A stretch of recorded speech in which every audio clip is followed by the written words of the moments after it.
أنا شخصيا ما فيش قانون تعبني غير هذا القانون بصراحة، يعني أقول لكم بكل صراحة. فبالتالي أنا يعني لو كانت العلاوة ناقشتها أول مشروع كان ناقشتها ومشيت كده. الموافق من حضراتكم على التعديل المقترح كما تلاه السيد المقرر يتفضل برفع اليد بصورة. يتفضل الموافق من حضراتكم يتفضل برفع اليد بصورة واضحة. موافقة السادة الأعضاء. السادة الأعضاء، وحيث أنه السادة الأعضاء وحيث أنه قد سبق عرض مشروع القانون على مجلس الدولة فإنه يكون قد استوفى الإجراء المقرر في المادة 90.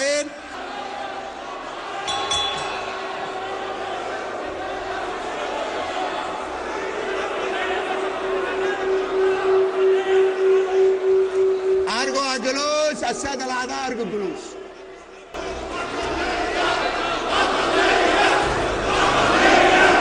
أرجو الجلوس. هضطر أرفع الجلسة.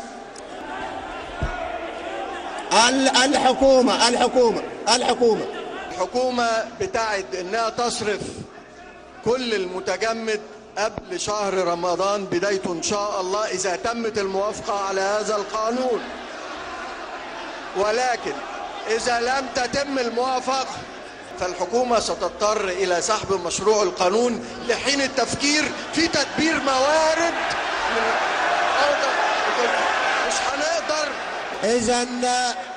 إذن ترفع الجلسة وتعقد الجلسة القادمة إن شاء الله الساعة 12 ظهر غدا الاثنين الموافق 8 من شهر مايو سنة 2017.